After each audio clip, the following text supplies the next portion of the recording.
Hi there, beautiful souls. I'm Dawn, and today I will be exploring a topic that not only affects people with autism, ADHD, and any other developmental disorder, but also the population as a whole. Today, I'm going to explore what loneliness looks like on the autism spectrum. I am going to be trying to make sure that my son stays connected within our family unit and try to find ways to connect him with the community and uh, his school. Yesterday, my son texted me, Kevin, and he said, I have a confession. He was at school when he texted it to me, but I didn't get the message. I didn't see the message until I made it home. And he was also at home. And so I decided to go locate him within our house and asked him what he had to tell me. I'm real lighthearted going into it because I'm thinking he's going to tell me he made a video on the way home from school or some type of funny joke or a new song that he's discovered. And instead, he looked at me and he said, I feel all alone. In that moment, I could see the pain in his face, and I didn't really know how to respond, with the exception of reassuring him that I'm here for him and that we would figure it out. And so the video that you're about to watch is the following day, which is today. I've made a doctor's appointment for him, and I have texted him to let him know that I'm headed to come and pick him up to take him to the doctor. And so we're going to go to a mental health appointment and try to explore what options we have as far as making sure that he's okay. Before we dive in, if you've ever felt the weight of loneliness or if you're seeking a sense of connection, you're in the right place. Please hit the like button, and if you feel called to do so, please subscribe and become a part of our family. Thanks so much, and we hope you enjoy the video.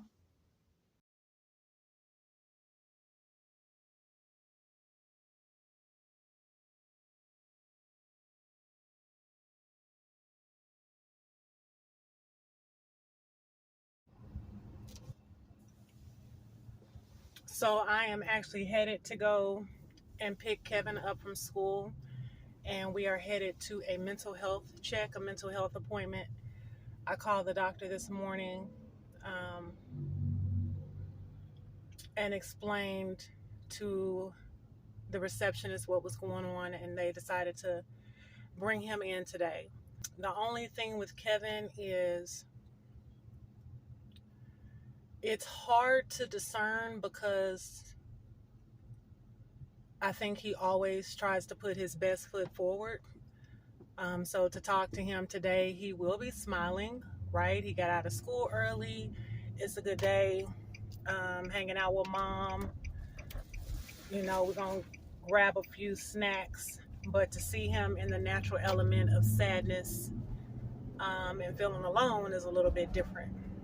So I'm going to do my best to explain from my perspective, and hopefully he'll do his best to explain from his perspective, and we can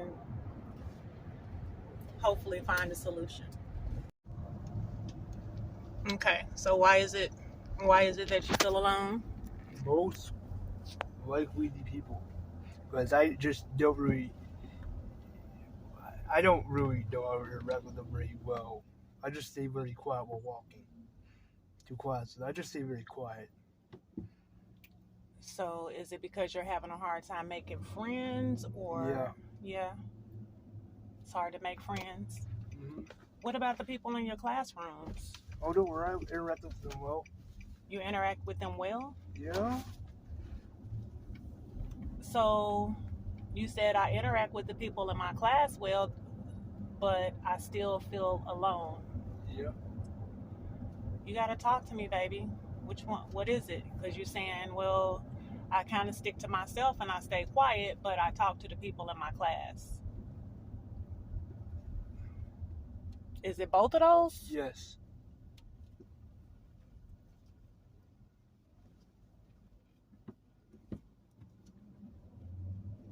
So you don't feel like you actually connect with anybody? Yeah, I feel like that. Like, tell me in your own words. Well, I feel like I can't really connect with anybody very, very, very well because of, well, I just don't know about basic topics that they usually be talking about. What do they talk about?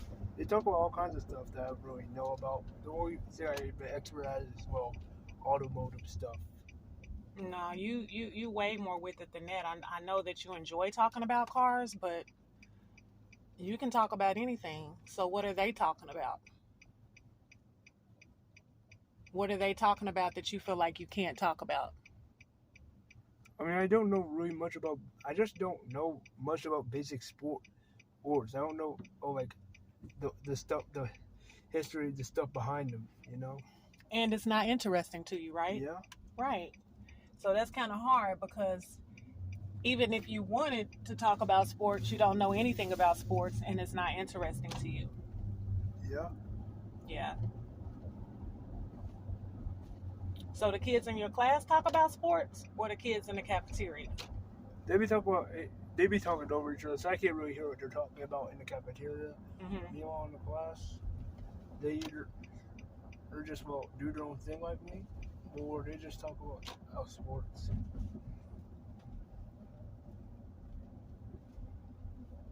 I know how that feels. I don't want to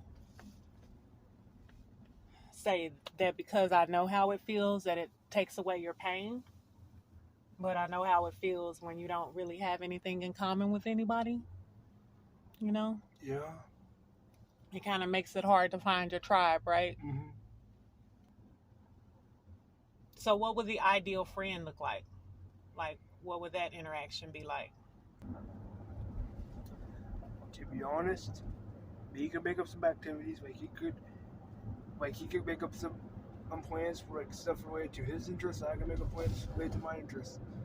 Like, say for example, he's interested in sports. We can go like do some around sports, like go fishing. Mm-hmm. And I'm interested in automobiles, so we could just like go cruising. Okay, that sounds like compromise. It doesn't have to be sports. You'll participate in what they want to participate in as well. Yes. Do you still sit by yourself every day at lunch, or have you started sitting with some of the people in your classes? I still will sit at the cafeteria with random people that I don't even know, and I just keep to myself after I finish eating. It's Oklahoma Highway Patrol. Do they say anything to you when you go sit at these random tables? Nah, they just keep to themselves. Do they look at you? Do they say, "Hey, man, what's up? My name is Danny. What's your name?" No, they don't. They don't say nothing. They just be overlapped each other with conversations. That's gotta feel alone that you go sit down at a table and nobody even says hi, right? Yeah. They don't say, "Hey, my name is." Probably sure. I probably don't even think they probably even know. They probably even like notice I'm even there. So you feel totally unseen, huh? Yeah. That's difficult. That's really hard, baby. Do you feel like your brothers see you? They see me every single day. But do they see you? What do you mean by that? Do you feel like your brothers are your friends? Yeah, I do. I feel like that way because we're together most of the day. But when you're together, do you feel seen or unseen? I feel seen. Good. So home is good? Yes. It's just out in the world you feel kind of alone and lost? Yep. Okay. Well, that makes me as a mom very sad, right? And I can feel how that would make you feel. Oh, you see a car? Yeah. Here, you film the car, and then we'll go back to our conversation.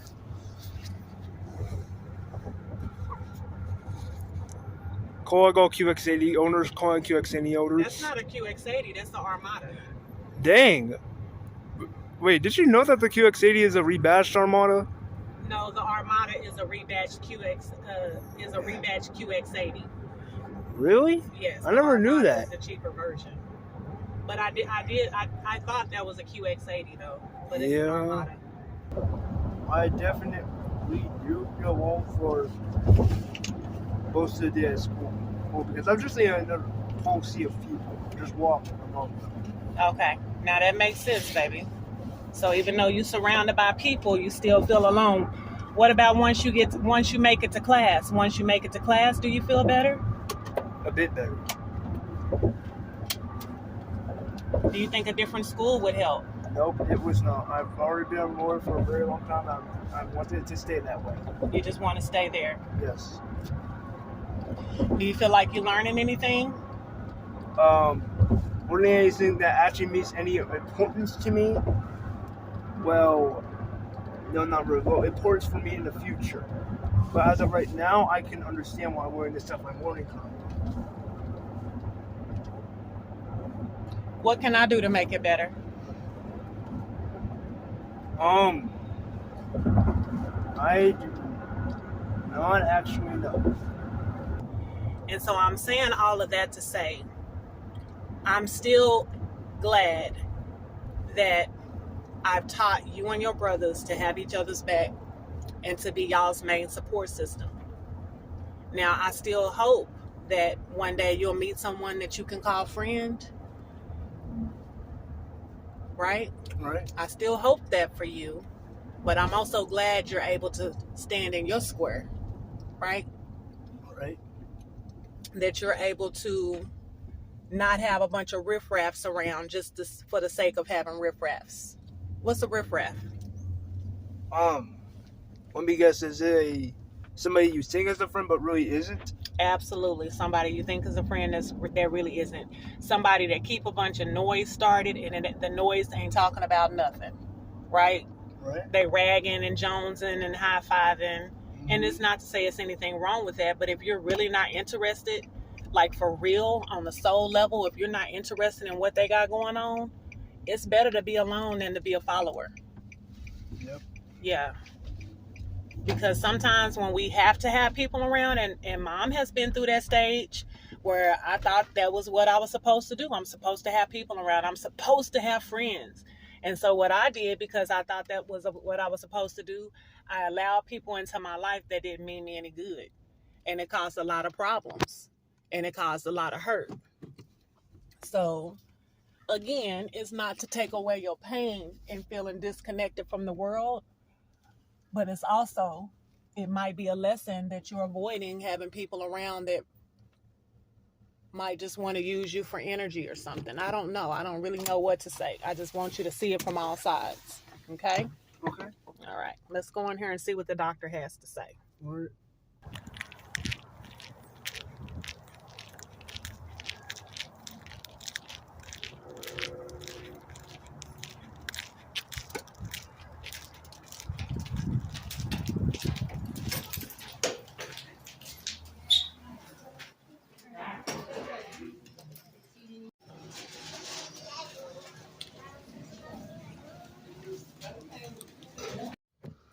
So we were late arriving at the doctor's office.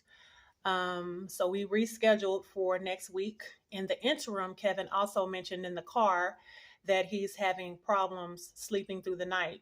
So I'm going to take that opportunity to explore some natural sleep remedies like L-theanine or ashwagandha, magnesium, something to that effect, or a combination of one or two of them. I also got a chance to talk to my bestie who also works in the field of education, and she had some amazing suggestions to explore with his high school counselor to assist him in feeling more connected within the school. And for now, we're going to table this, and I'll keep you guys updated.